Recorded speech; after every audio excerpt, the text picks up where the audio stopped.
C'est un lieu reposant. C'est un lieu paradisiaque. C'est un lieu confortable. Alpha Flat, cadre idéal pour rendre votre séjour agréable à tout point de vue. Chambre standard et VIP à des prix défiant toute concurrence.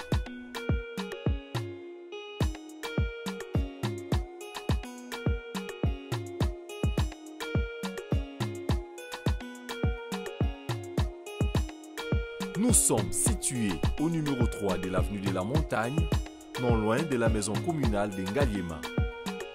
Pour vos réservations à partir de l'étranger ou sur place en RDC, contactez-nous au plus 33 62 89 33 889 plus 243 89 27 31 994. Alpha Flat, vous servir de notre devoir.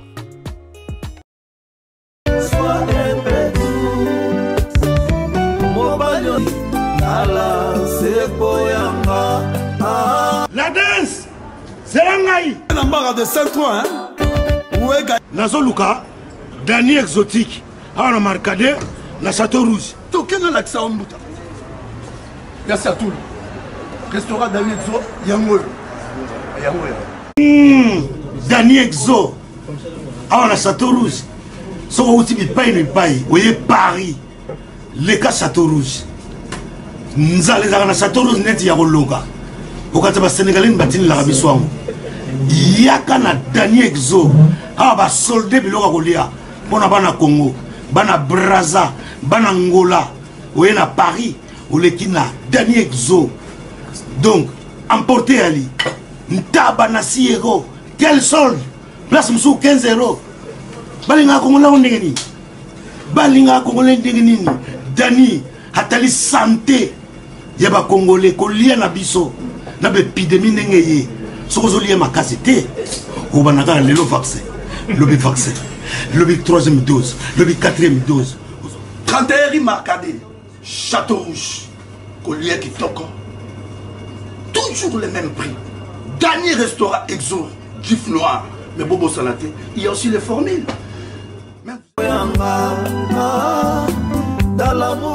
Je suis désolé pour tout. Désolé mes femmes. Envie d'isoler regret. Neti mozole na sukamboka. Miganyema, solo la vérité. Solo la vérité avec Miganyema. Abonnez-vous, abonnez-vous, abonnez-vous. Nombreux, j'ai dit. Parce que c'est une chaîne de vérité. Miganyema est là pour nous divertir, pour nous donner de la joie, pour nous donner de la gaieté. Et surtout, son plus grand combat, c'est nous informer. Donc, Miganyema est là pour nous informer. Et la vraie information. Big up. Maman Denise Nyekeru. La polga. Sur la vérité. Sur la vérité, mais au fin Merci. Vérité, arrêtez de vous faire du mal pour rien. Balinga makasi basala semblant. Sur la vérité. Sur la vérité, mais au fin Merci. Miganyema, yemokonzi la journaliste. Miganyema, yemokonzi la journaliste. Miganyema, yemokonzi la journaliste. Miganyema, on est générique la journaliste. Miganyema, yemokonzi la journaliste.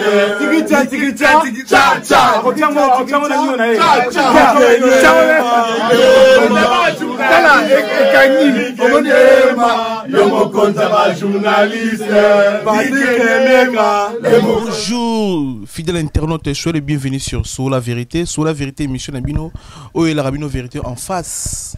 Première émission, il y a sur la vérité en 2022. J'ai bon, il y a un prophète Didier Dilou.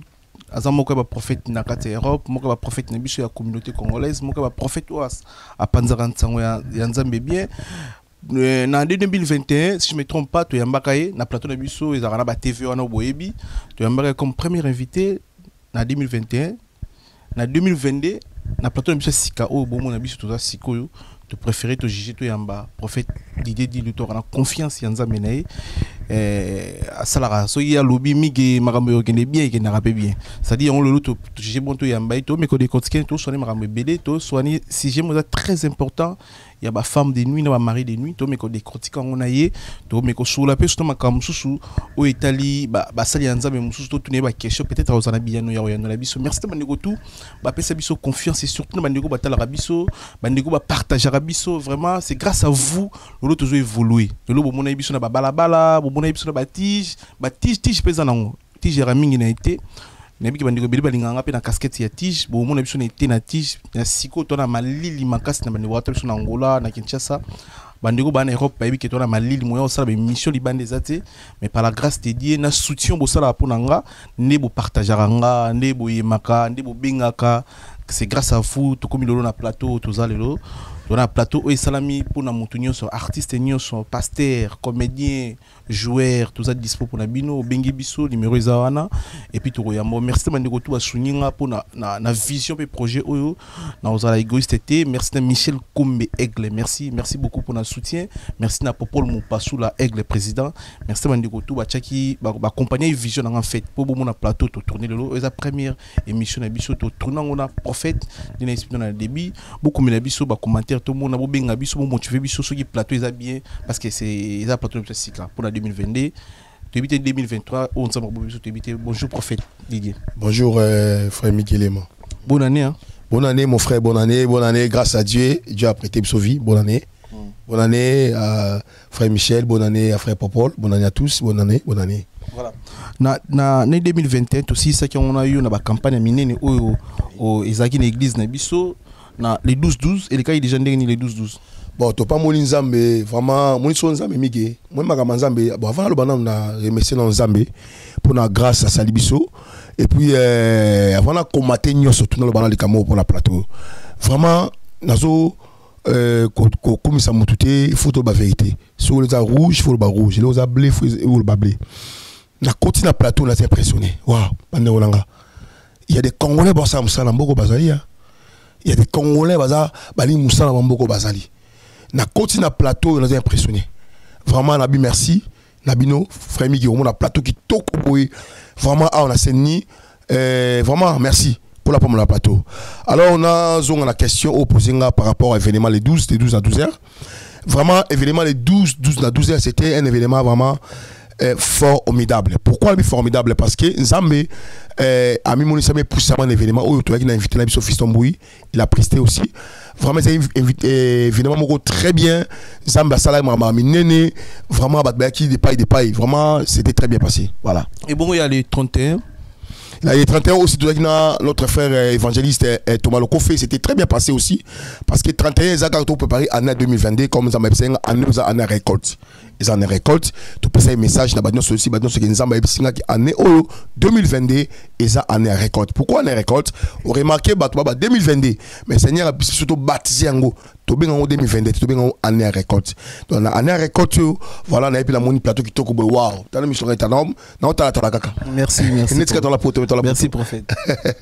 Toi on a confiance en ça mais na yo pambola biso na plateau il y a 2020 à Paris oui à Paris 14 de l'autre za ana Cédeni grâce à Nzambo biso nga na ko avancer na confiance en Nzambo yo sambela c'est ça on toujours avancer mais prophète une toyeba ba campagne ba accélérer bien une retour ba campagne zaranine tant bo organiser ba campagne événement au foot publicité au web instrument au bengisi bande ko ba outi musique ba ko yemba ba ko partager plaisir bo sala ngo pour gagner nini ba campagne. Très bien, on répond le frère Miguel bah tout ça la conception mo ba kasaki ba kasbeli ba kasaki tout ça la campagne pour to ko tsambongo non c'est faux. Tout ça la campagne pour ni tout ça la campagne pour d'abord to présenter ba to Christ. Ça va tout gagner soit ça bon moi tout ça la campagne pour tout gagner ba âme ba pa Yesu y a on remarqué na carte campagne moko c'est éviter comme ça 20 000 euros comme ça 15 000 euros comme ça 30 000 euros comme ça 5 000 euros 6 000 euros pourquoi qu'a gagné na on peut simplement moko na campagne mon ça qui na 2000 bonne année à 2019 faut que 2020 na même ça qui a mis 18 500 euros et ça qui dans nos hôtels tout ça qui 18 500 euros mais on remarqué au fond dans mon colon côté 3 000 euros donc mais na 4 campagne tu gagné qui 2 algériennes dans 3 pardon, excusez-moi. Tu as qui Serbie Loulaza diagonese, algérienne. Tu as Esther Loulaza diagonese église et puis tu as Ser Moko il y a 21 ans, il y a marocaine.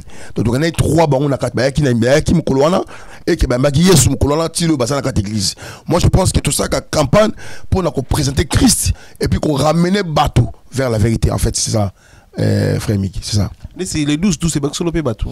Et tu gagnes combien de bateau? Bon, les 12-12, tu gagnes, oui, effectivement, tu gagnes 3 personnes, si je ne me trompe pas, un centrafricain, un frère centrafricain, un frère de Martinique, et un frère, oui, 2 frères de Martinique, pardon, et un frère centrafricain, non, 4, et une sœur ivoirienne, c'est ça. Au bâtiment l'église du Baï, tu gagnes. Mais comment expliquer aux pasteurs aux Congolais, aux Angolais, mais l'église, non, beaucoup plus, race, ils ont mélangé par rapport à tout le monde en Europe, en France, pasteur na biso ya communauté on a souvent ils ont congolais ni église na bango mais 2 ou 3 fois déjà na une église na yo na on vraiment tous mélanger ba race ba mindele surtout comme on a ba sénégalais déjà na église na biso ya ba genre église na biso de ensemble vraiment parce que ba mingi constater côté musulman. Bon, merci beaucoup. Bilobi allez faire toute façon mes disciples baptisés au nom de Jésus. Moi je pense que nous avons baptisé biso pour nous onction et ça m'appelle ça onction à débalter. Ça m'appelle ça onction en totalité. Grosso modo, si vous avez sur onction, après si vous pouvez toucher couche nyon surtout. Donc batu nyon surtout faut baya. Ya ngona ma on nzambe. Asaka grâce qui est batu nyon so baya. Mais nga na limita vision 11 ans pesa ngate. Nga vision na pesa nga na memango pa batu nyon surtout. Na présenter batu sur vision 11 ans Timothée na ya mon église, vous remarquez tout ça là-bas centrafricain, tout ça un Rwandais, tout ça là Rwandais moko, tout ça là Congo Brazza, tout ça là Congo Kinshasa, tout ça là Angola, tout ça là Sénégalais, tout ça là Malien, tout ça là Serkofi za Burkinabé, tout ça là Burkinabé, tout ça là Togolais, tout ça là Béninoise, tout ça là Algérien, tout ça là Marocain, tout ça là Français, tout ça donc bekono susangani pour la gloire en Nzambe. Voilà ngwana. Donc ça parce que ngana tsaka vision on Nzambe pesi ngai Angers pour na ko ramener bateau sur Christ. C'est ça en fait.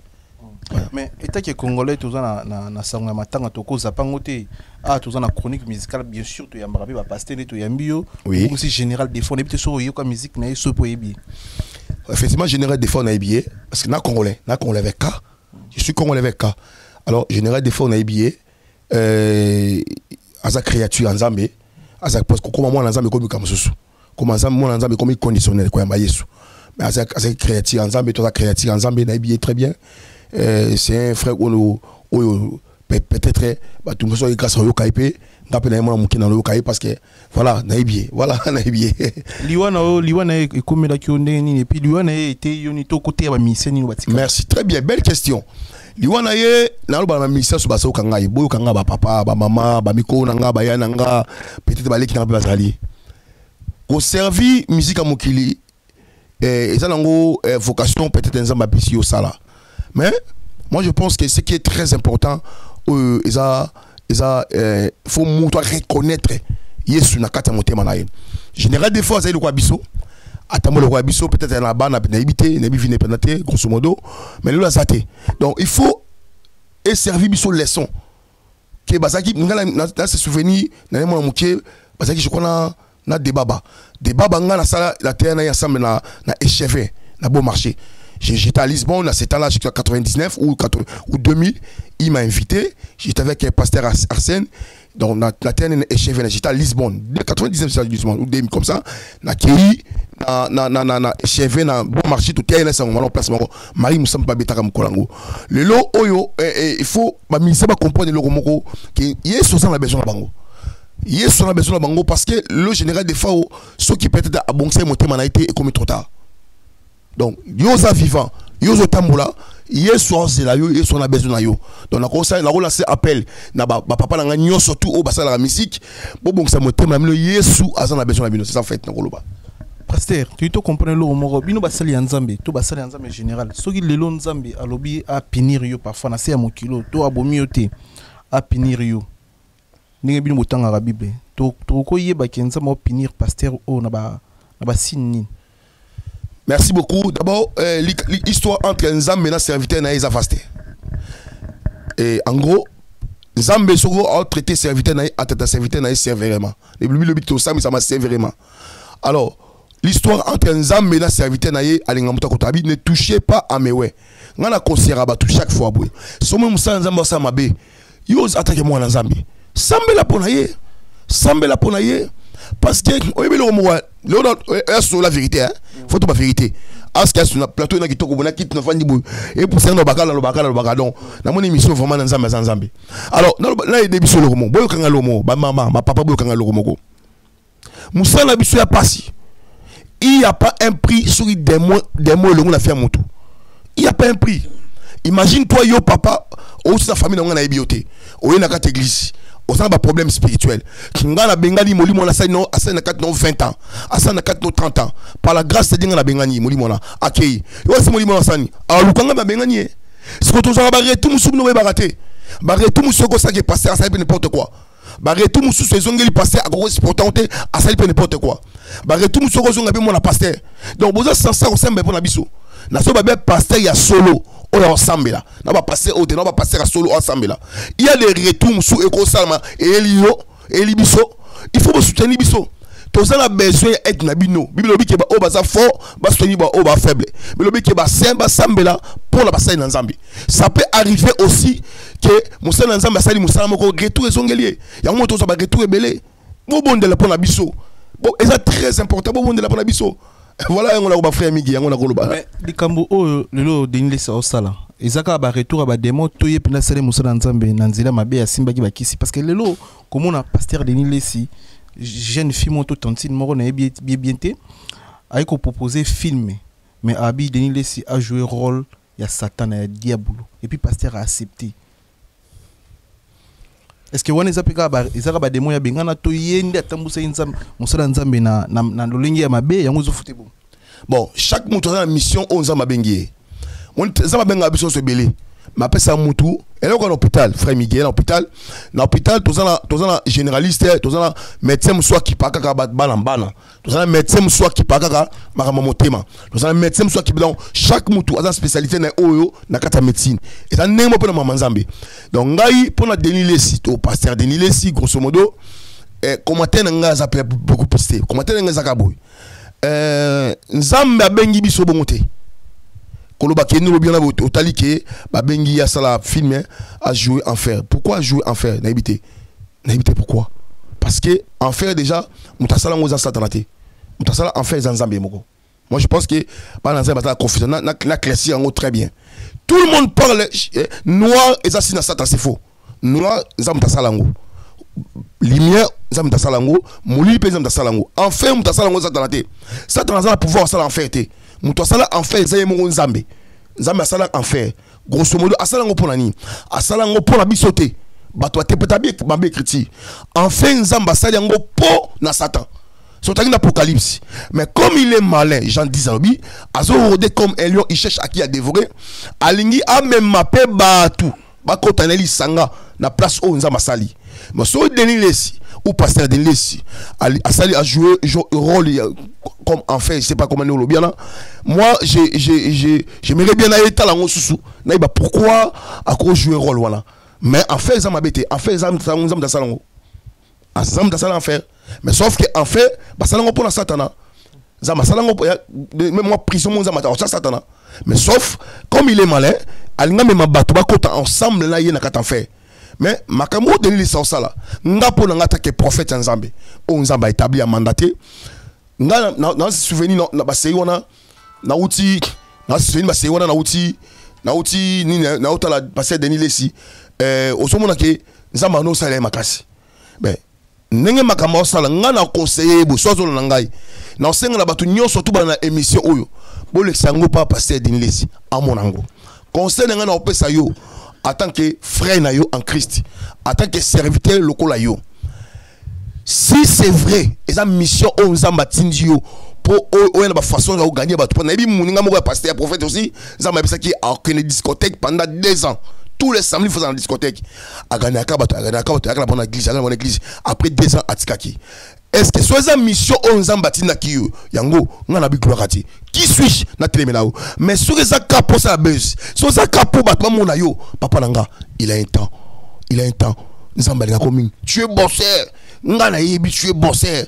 so ils capable de mon yo zonga na parole mais so ça mission ça m'a pesi yo na bi osana 3 fois pour na yo voilà.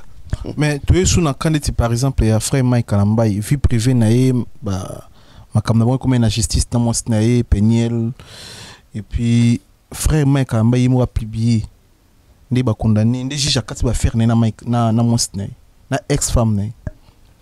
Bon na ko répondre rapidement pour ça nga naza d'accord na côté parce que toi ba na Nzambe bilobi makamna biso to ke na na Bible to ke na na mobilité so ba kati affaire ba juge organisé pourquoi le cas publié yango nga na conseil frère na ko sala suboté oza musa na Nzambe ozo kamba de l'église obi passa ma paté papa ils a pas si kamba paté quel on za ma passion na supporter Peniel elle était ta femme supporte-la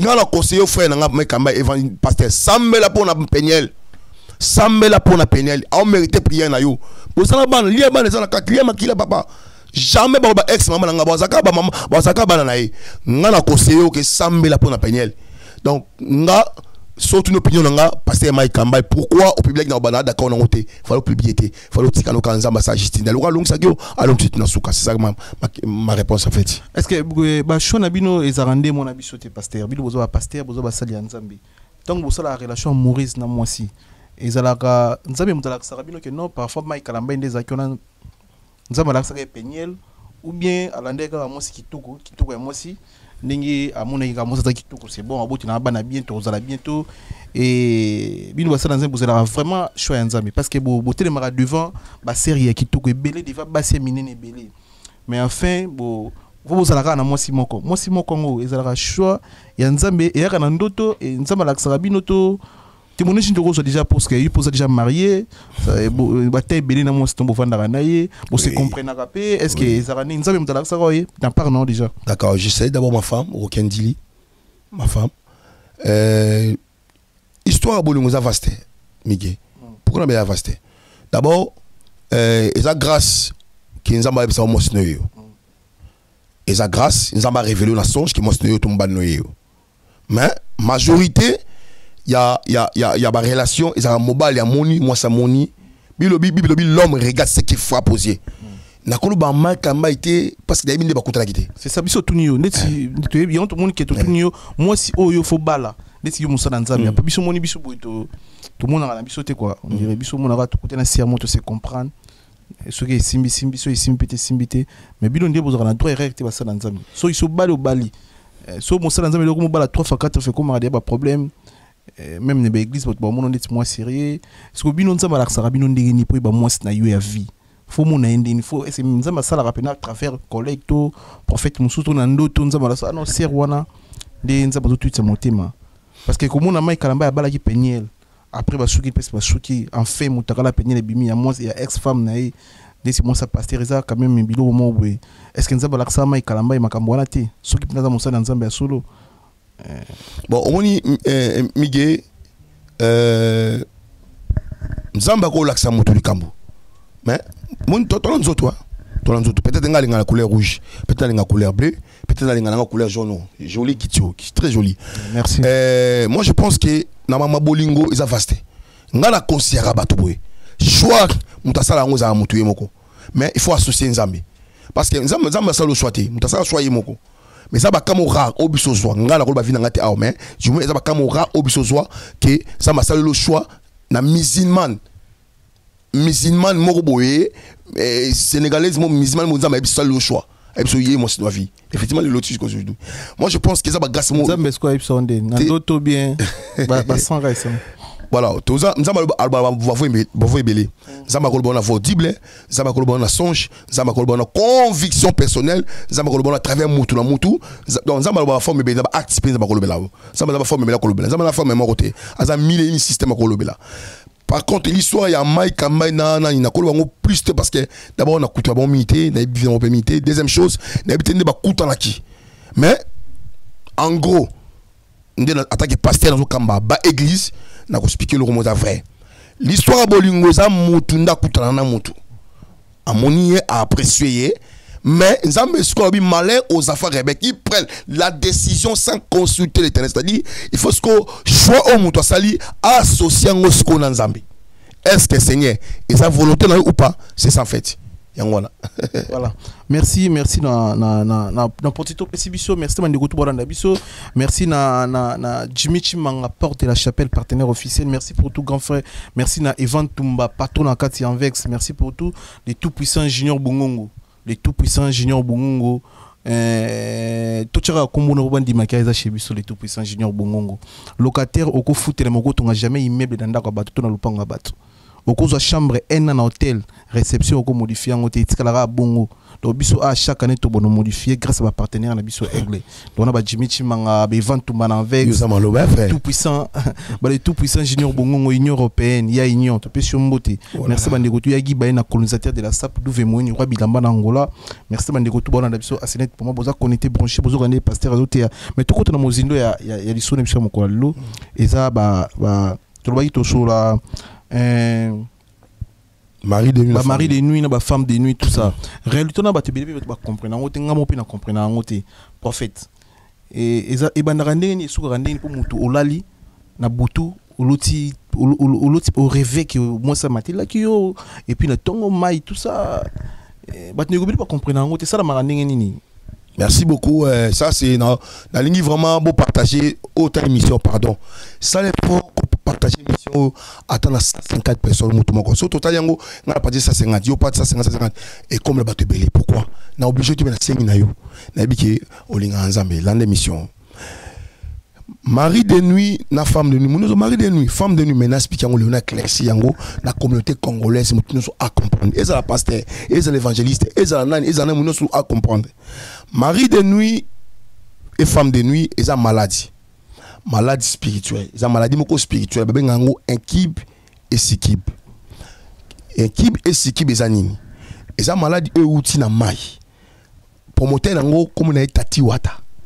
Tati wata aza esprit bazaka tati wata na mami wata bazabe esprit o ezana mai mige omoni moni oyebi Saint-Denis toza la porte Paris non oui bien sûr la porte Paris wa studio kitoko we to la porte Paris oyebi porte Paris oyebi Gardino mais mystère a mai eza difficile pour ebango mai eza monde du mususu zamba pesa monde du mususu ce qu'on a quatre mai eza la mari de nuit et puis ils ont la tati wata na mami wata bango baza ba promoter ya mari de nuit na femme de nuit comment eya kana via bato na expliquer siko comment est-ce qu'il y a mari de nuit na femme de nuit et kana via bato mari de nuit eza esprit o e magana mai ba bengo un kib na sikib nene ya kana via moto ba famille belé on mona koko na bino parce que na ba lo mo mige ba baraté makila na za moko na omige makila ozolata o meta eza mukona yo obanga koma na speaking yo parce que remarquer makila o ozolata zoto na yo koko na bazaka nango déjà pour nyema on a déjà eza koko moko boye mukoro kombo na nyema alors eza makila na ye et la table de génération yo la tango sikolelo donc na c'est expliquer ce que tant ce koko na bino azalaki asala makambo mobo na kat na ye et makambo wana sala ya mabe et ça dit que molimo wana ebimi na mai babengango mari de nuit to femme de nuit ebimi na mai et elati koko wana siko eko kita génération pourquoi ya kana via moto pour et détruire vie sexuelle à moto loka liboso et détruire vie sentimentale à moto on remarqué moto un homme beau un homme stable un homme posé asa marié mais à corrofondre dans moi si 10 ans à corrofondre moi si 10 ans parce que femme de nuit à capot tant que là lui moi c'est na metu y à côté na kati pour à séparer bino soit qu'on séparer bino té osani à côté la chambre à ba rayon naé et ba rayon naé c'est que comme si mbali impuissant soit au sala éjaculation précoce au sali kola moi si na yo sur la vérité toi sur la vérité sur la vérité bien sûr pasteur au sali kola bibi ça dans plan voilà, on s'est dit que moi sinayo, on remarqué que on s'est l'éjaculation précoce. Oh, mais pourquoi à chaque fois dans la ligne moi sinanga, na ligne moi sinanga monter bananga, mais na trop pas répéter. Mais pourquoi les ali qu'on aille, tous en na kata ba acte sur ça là. Mais pourquoi on s'est l'éjaculation précoce? Et ça partie ya bilo quoi là. Femme de nuit azo kanga mutu makasi pour abimana moi c'est bien té to akanga moi si makasi po abamba ne bien té soit tu remarqué le komoko que à chaque fois mobile nous en voyage au comme la poste ni makasi à chaque fois moi sur la voyage on la poste ni makasi mais une fois beaucoup place mon ambetu au ko servir été tu peux ko servir été et ça maladie ba traiter ngo maman naza frère na congolais ko la personne grâce gratuit na on ça gratuit et ça maladie le loba divorce ça ma na poto yo baté et ça chafaudage musala passer faux mara musoza mzoto mara musoza molimo mari de nuit existaka femme de nuit existaka et ya kapo est détruit batou yango o remarqué le komoko a repesa goût au mana mobala libanda a repesa goût au mana mo salibanda mais moi si tu ndaku ozana goût na été o ba oté poto sali 10 ans c'est faux ngaba na mariage mais pourquoi na bien mo stanga parce que malade de ça katanga te on a yé a pour na aider yo yango on lancé appel na yo o mutalango partager miso et sunga cousin na yo et sunga cousine na yo oza quelque part pour aider en fait que à luka hôpital général numéro 06 05 85 87 24 Nazaka on a Île-de-France 06 05 85 87 24 na ye na médecin spirituel qu'on appelle ça grâce biso médecine biso to ko futa de monter appelle ça donc gratuit na appelle ça gratuit donc mari de nuit existaka femme de nuit peut existaka ce sont des choses à traiter ce sont des choses à traiter ce que le mon frère Miki on remarqué le komoko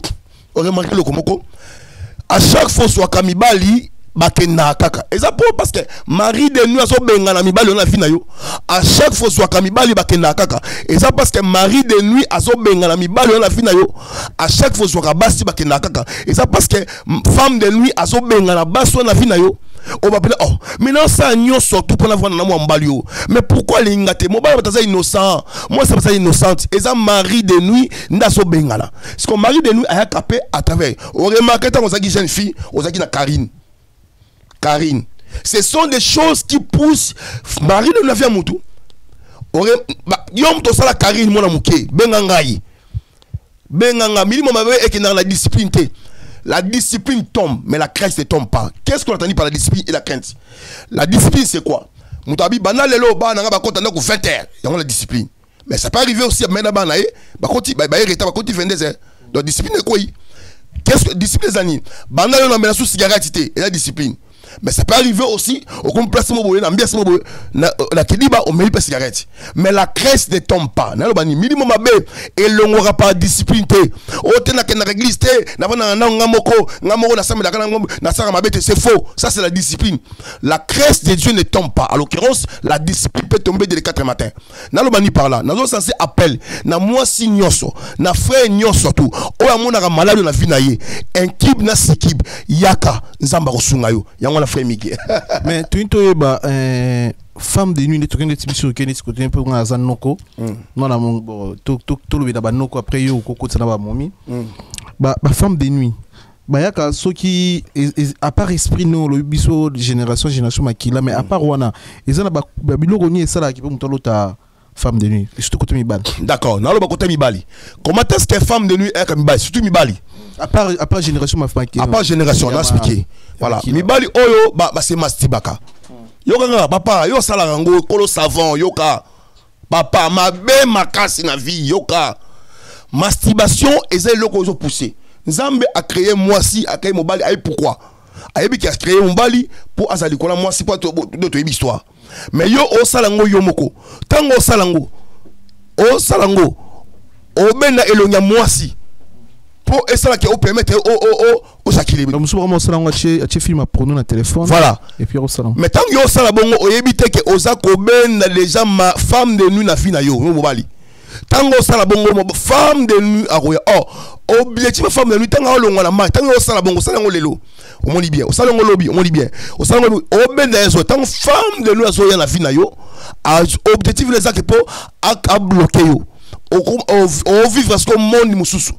C'est-à-dire au moment basi normal au comme pour la pour balle passe pas ko empêcher basi na fina yo donc femme de nuit aya kapé na bongo femme de nuit aya kapé na film porno yoza yo pena na kopena côté papa film pornographie pourquoi ta la rango et comme même la yo nini mon frère film derrière toute chose derrière toute chose il y a un esprit derrière tout pour la bête en bata et ça esprit pousser la bête en bata donc pour bato ba sa fille on a ba ça il y a un esprit sexualité et ça nango oh esprit on a pas comme nango ba comme et ça et où la maille pas ben nango équipe na esikibi ce que toi yo la fille bon automatiquement et ça transmettre et pas na yo voilà faut faire attention faut amiguer voilà to comprendre bongo basi on est autour de l'eau moko ke basi mususu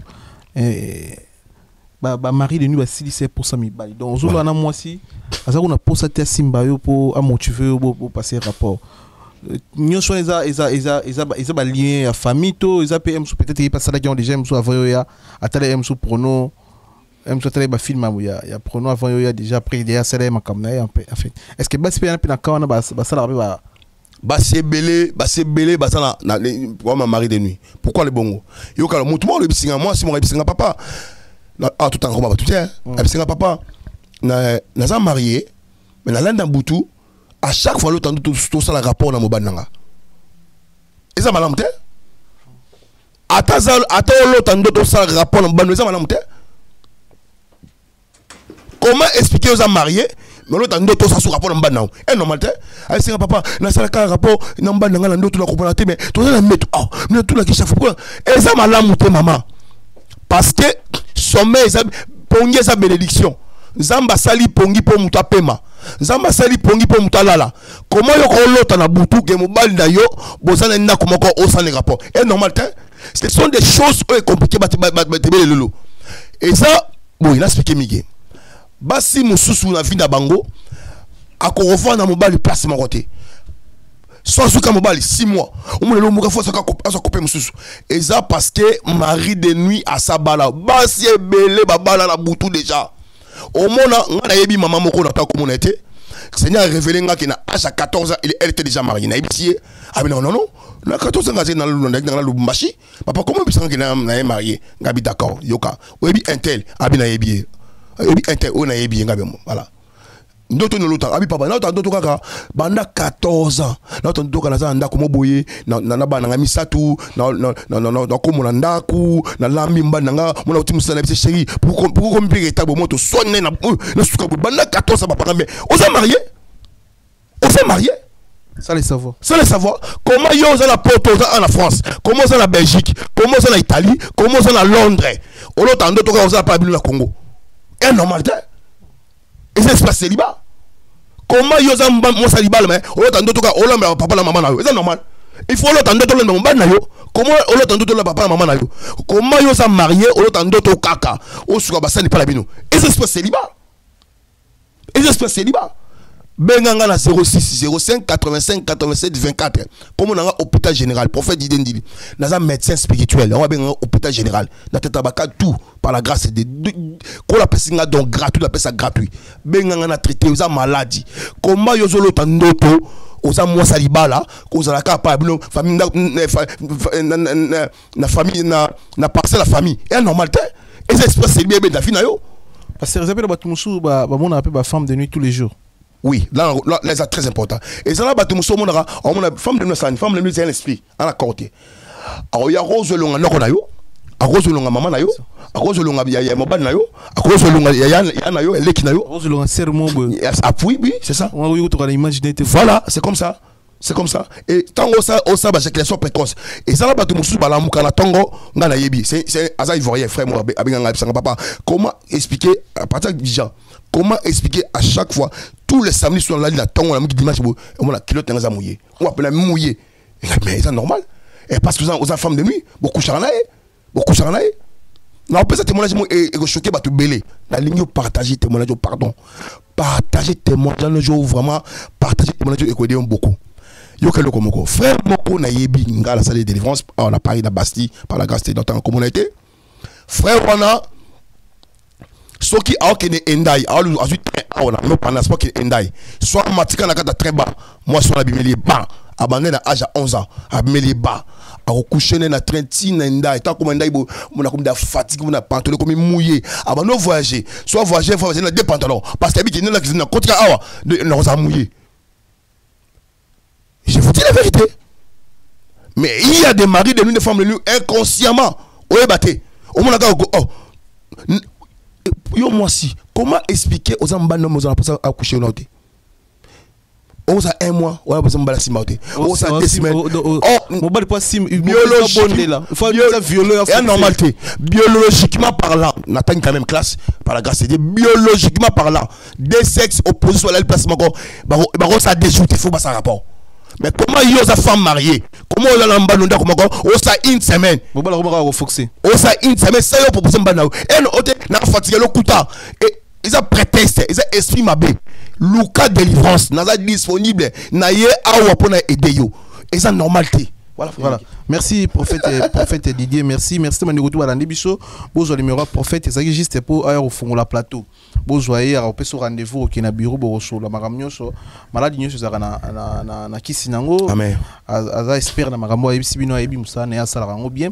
Vous contacter bo benga émission bo partager ngo merci na Chancel Mbemba de midi muto sala fierté ambuko na biso na kati ya Porto na Portugal Chancel Mbemba de midi merci na soko tala biso na musique et puis bonne chance na Gelor Kanga international Gelor Kanga motema maman Laure bientôt là toujours bala maman Laure Gelor Kanga pesa ça na kan kuna te pese moto toi de cœur na yo frère courage na kata kan Gelor Kanga international les tout puissants junior bongo te pese bembote prophète comme na suka na habité réseau ni ba ko landa yo bandiko ba juzi obana ba Canada bandiko bana totala ma ki biso totala ma tina kin totala ma bien de tolika botolika na ba chaîne ebele tolika na Congo Révolution tolika na Sola Vérité tolika na Elenga Congo tolika na Congo 10 tolika na Congo Promo tolika vraiment suivi et puis na APST 143 na kata Kinshasa ba on a pe biso très bien tranquille bato ba olinga ba zo ba te no live ba ko mona onde ni ba ko zonde.